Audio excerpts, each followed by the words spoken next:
We've all heard the horror stories. Hospitals crawling with superbugs. Patients in for routine surgery who die from dreadful infections. That's bad enough. But even tougher, more sophisticated bacteria are at large in the community. They're everywhere. And the really frightening thing is just how swiftly they can strike. One day you're quite healthy, the next you're fighting for your life.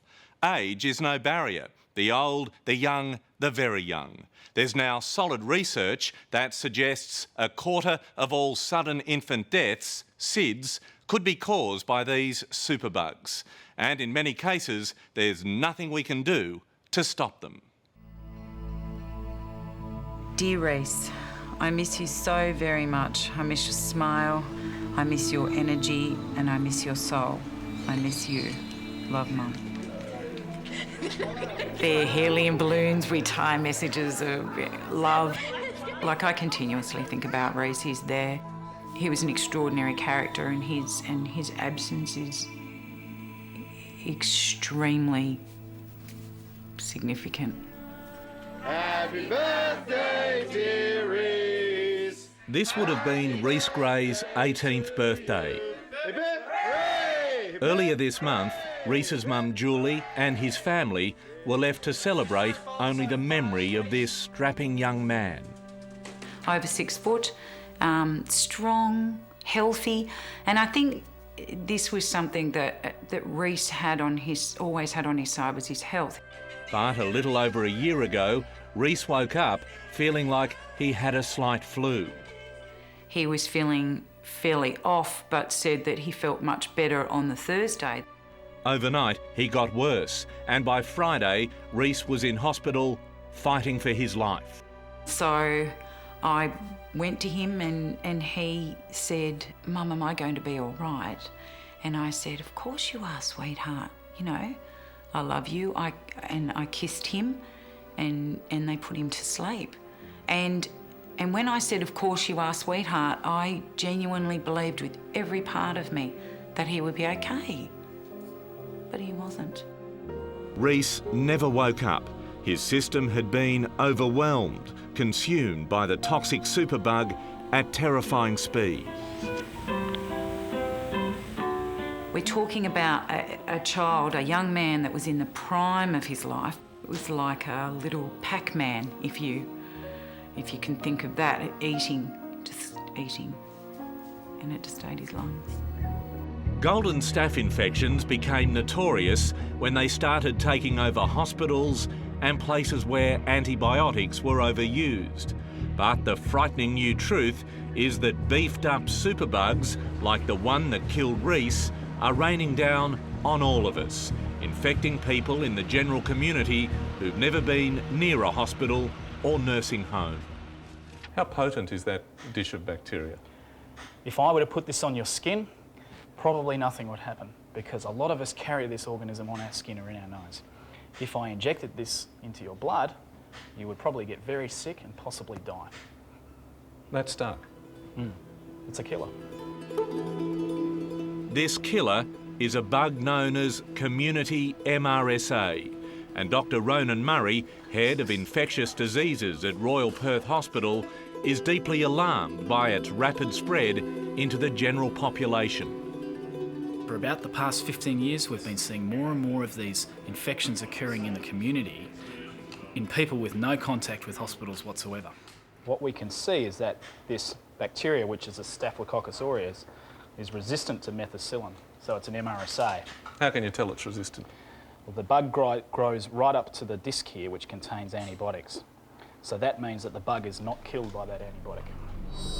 The MRSA superbugs are always adapting and growing ever stronger, like the one that killed Reese. It had coated itself with a deadly toxin known as PVL, like a coat of armour to protect it against our immune system and antibiotics. This is a CAT scan of somebody with community MRSA infection in the lungs. And what we're seeing here is the lungs are being completely destroyed by this PVL toxin that this bacteria produces. This is a healthy set of lungs with no disease. But this is how Reese's lungs would have looked after being infected for just 48 hours. The bug has eaten the lung. The bug is smarter and stronger than any drug that you could introduce. Once it gets to this stage, yes. Do you respect the bug? I fear it and I respect it. How often is this happening? It's becoming more common. It's becoming more frequent. There's absolutely no doubt about it. Where were you amputated from? It was basically at the hip. So I mean, they took the bone out of the hip joint. Andrew Ballantyne is proof that these bugs are spreading in the general community. The Saturday that they took his leg off, they gave us about a 5% chance. By the Sunday, he was down to no % chance. Of living At all. Once again, youth and good health were no barriers. One day planning his wedding to Esther, the next rushed to hospital with a mystery illness. There was a little red dot, a red spot, just above his knee. It was very, very tender. It was more pain than I ever remember feeling before, but there's not really much to see for it at that stage. Esther watched in horror as her fiancé's body was ravaged by the superbug. And he said, "Don't be scared, but look at my leg." And I've gone, okay. Pulled back the blankets and his leg was black from knee to hip. It was black. It entered my bloodstream and ended up in my thigh. Then started multiplying, killing muscle, destroying the bone, or getting into the bone, pumping out toxins that shut down all the organs in my body. Andrew's memory of that weekend is sketchy. They usually only let 2 people into ICU at a time, but they let everyone in, which means it's breaking all the rules because I think it's a last chance to say goodbye, essentially. In a desperate bid to save his life, doctors removed Andrew's leg and most of his hip. They had to make sure that bug was cut out, essentially, and the flesh was dead. They didn't want it spreading any further, and that's where it got to. It actually entered that bone in my hip, so that was the only thing they could do. To illustrate just what happened to Andrew's leg, here's what a similar bug did to an ankle. It just, ate the bone? It ate the bone, yeah. By the time we diagnosed this infection, it was too late to save her ankle with antibiotics and she had to have an amputation. In Andrew's case, because the infection could be isolated and cut out, the bug was defeated, and the victory celebrated the following week when Andrew and Esther went ahead with their planned wedding. So you spent the wedding night in a hospital ward, Esther? On a recliner chair. Wasn't really my 4-poster. In a 5-star hotel? Yeah. The honeymoon suite, as they named it after that. There are now over 30 strains of community MRSA present in Australia, some more toxic than others. Many start in remote areas with poor health conditions, but travel quickly to cities. This is the way the organism spreads from place to place. It spreads on us. So it could be a handshake, it could be sitting on a seat from someone who's travelled into a capital city. That's right. Any personal contact at all can transmit this organism. It's not just adults and teenagers that are falling victim to the new superbugs. World-first Australian research is showing that staph infections are killing the most vulnerable in the community, babies. Many newborns previously thought to have died of cot death may have in fact died because of these insidious bugs. 10 isolates from a healthy baby. So all 10 were Staph aureus. Professor Paul Goldwater of Adelaide's Women's and Children's Hospital has discovered that a quarter of all SIDS babies have died with the bugs in their tiny systems. Those babies died of that infection without a doubt. So you're saying a quarter of those babies died of something other than SIDS? Bacterial sepsis. Simple as that. Simple as that, yep. Professor Goldwater says there are a few simple things that may protect your baby. SIDS babies are more likely to pick up these environmental organisms from sleeping surfaces, such as sofas, which is a very dangerous surface on which to put a baby to sleep. If they're placed prone, they may be more likely to ingest or acquire the organism, the bug. Oh look, just come and have a look at a couple of photos of Ed. But in most cases, doctors have no idea where the deadly disease springs from. Yes, that was taken on Christmas Day, just 3 weeks before he died. Jan Scally was living happily with her husband Ed till their life was invaded by a rogue bug. And you can see by the grin on his face, he was sitting in the chair saying, "Oh, for God's sake, Jan, take the photo, hurry up."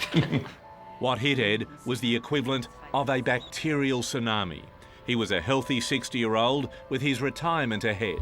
He woke up one Friday morning feeling a little unwell, but nothing serious, till later that day. He just got progressively sicker during the night, and by about 3-4 in the morning, I'm not waiting for the GP, we're going straight into the hospital. Ed was admitted and Jan spoke to him briefly before the doctors took over. It was the last conversation she would ever have with him. By 3 o'clock in the morning, I think I knew that he was dying and that it was just time with him. This happened in front of your eyes, a healthy man to a critically ill patient in no time. Critically ill too, dying. They adjusted my leg last week too. I did that. Andrew Ballantyne is one of the lucky ones. He may have lost a leg to the superbug, but his future is bright. 12 months after his life-saving surgery, he and Esther welcomed baby Joshua. I think I'd just like to get very good at this. I'm told it'll take probably a couple of years to be really proficient. And try and keep up with Josh. Yeah. These potent new bugs pose one of the greatest challenges for modern medicine. As well as stronger antibiotics, we need to develop vaccines against the ever-changing bacteria. It's probably as clever, if not more clever than we are, and it's certainly an excellent survivor. History tells us that if we don't control this problem sometime soon, it is likely that this organism will continue to develop resistance to those second-line, third-line antibiotics, and it is possible that one day there will be organisms that we can no longer treat with antibiotics. Well, that sounds frightening. Antibiotics no longer effective. The bugs will win. It's possible the bugs will win. It's a high-stakes battle against a deadly, relentless enemy. And as Julie Gray found, it shows no mercy. It is an extraordinary way to die. I never would have imagined that I would have lost a child to something that you can't even see. How do you fight something that you can't even see? Hello, I'm Tara Brown. Thanks for watching 60 Minutes Australia.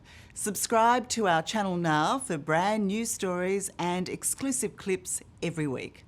And don't miss out on our extra minutes, segments and full episodes of 60 Minutes on 9now.com.au and the 9Now app.